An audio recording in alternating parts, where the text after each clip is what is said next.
Wow. I can stay here and stare this the whole day, man.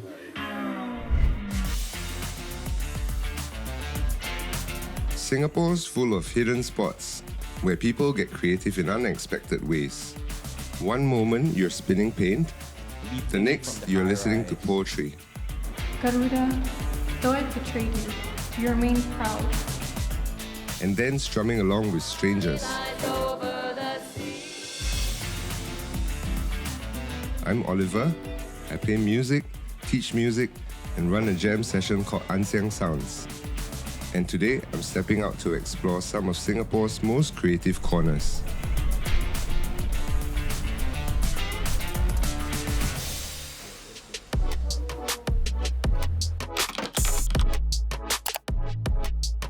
First stop, Kampong Glam. Behind the colourful murals and crowds is Motion Art Space, a studio where painting meets physics. I'm meeting my mural artist friend Chris here, but before he arrives, I catch up with the founder about what inspired this place. This space is definitely eye-opening for me. I love that you have like the gradients. It's really nice. What inspired you to create this motion art space? I started motion art space because I think, buying stuff gives you happiness momentarily, but creating memories through experiences, I think that has a more lasting impact. So I can't paint, so I invented and built up like these spinner tables to try to harness the power of motion. And we want to create a freeing space where people with or without art background can create beautiful artworks to create meaningful connections with each other. A lot of people don't expect themselves to be able to create something, but when they come to our space, they are more often than not surprised at the things that they can create using motion.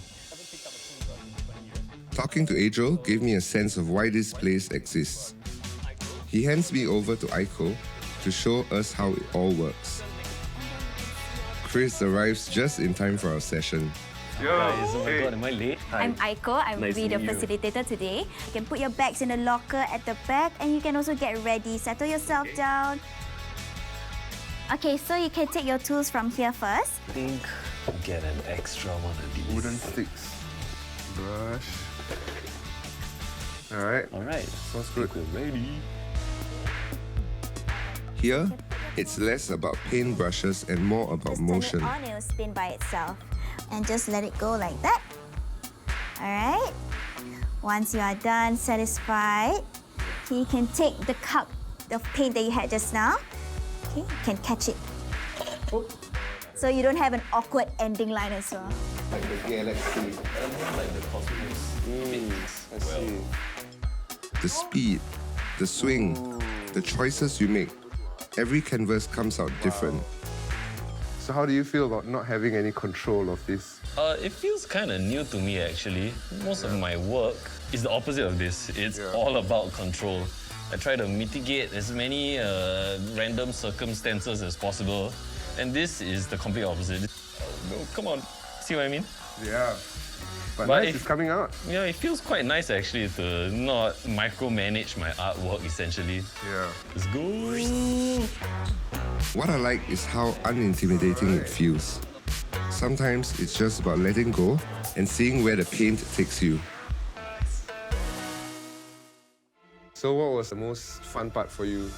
I definitely liked using the squeeze bottle. And it's quite satisfying seeing lines generated. I like the splashing part a lot because that is like really random. The spin technically gave like the geometry of it.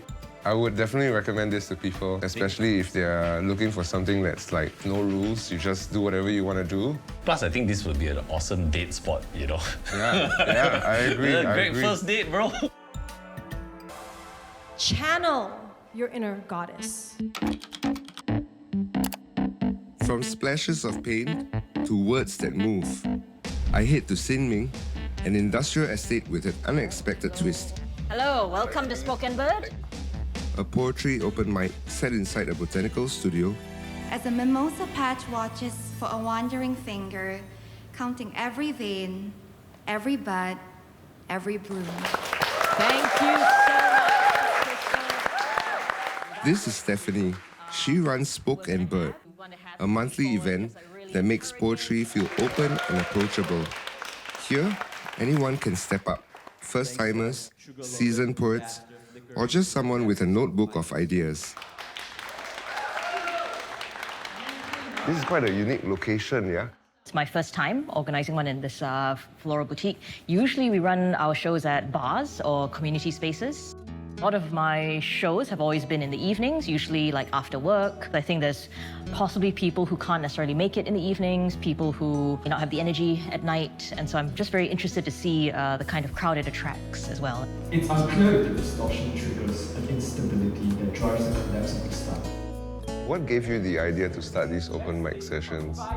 One of the big factors was that I felt my life had changed after going to several poetry nights, and I just wanted a chance to create my own show and just provide a platform for local poets as well as overseas poets that I knew who are coming through Singapore, and see what I could create if I curated it myself. How have people responded to these events over the years? So people have responded really well. I feel we've been a place for young poets to try reading poetry for the first time. We've seen a lot of these poets evolve into really, really amazing writers.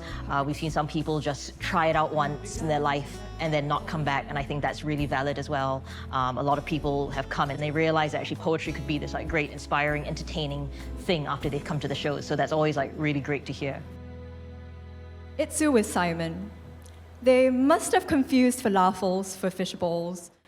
Here, poetry feels less like a performance, more like a conversation.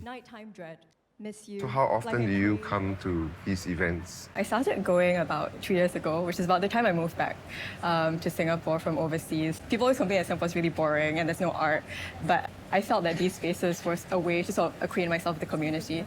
I feel like art without that sort of community is kind of pointless. Yeah. It really creates this sense of like kampong spirit in the modern times. It sort of proves that it's still there. It provides these spaces for people to convene, applaud each other and lift each other up, and also like check out what's new in the scene. Yeah, so I think it's important for both people who are very experienced and people who are just starting out as well. Actually, why don't you give it a try? Like, you know, try something new. Maybe. So, any tips for beginners? Just, you know, be yourself.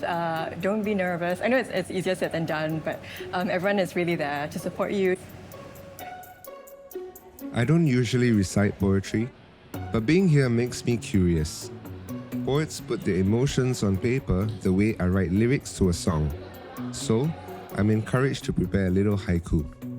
Please welcome Oliver.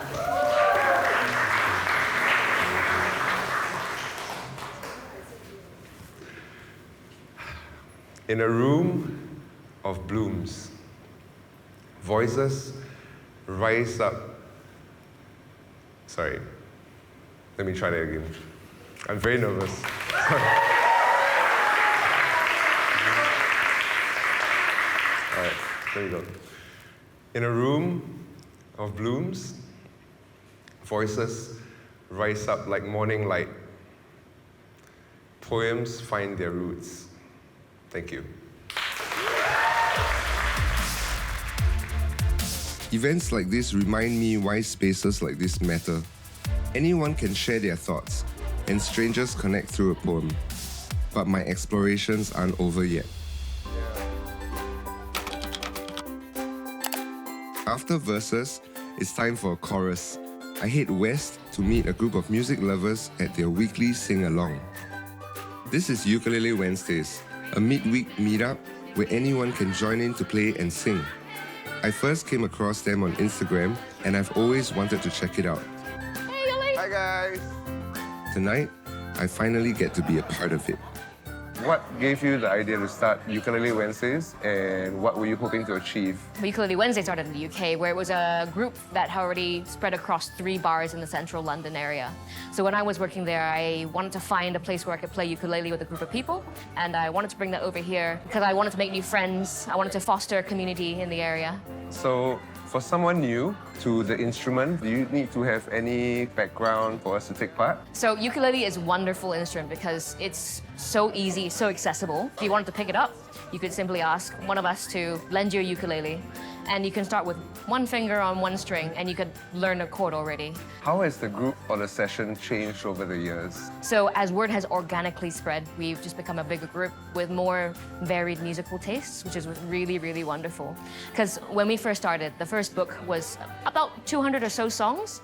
Now we're at 600 songs, and it's become a bit of a challenge to compend them all together. My bonnie lies over the ocean. My bonnie lies over the sea.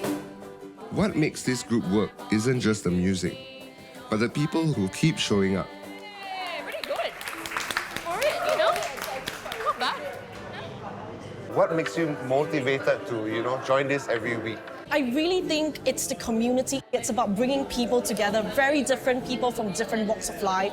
I love how we're just coming to enjoy the music as well, and it's just a way to distress. We have so many instances of people just passing by and just being very curious about the music we're making. They sort of stand around and then all of a sudden, they'll be singing along, they'll be jumping, they'll be clapping with us. People just come and enjoy what we're offering.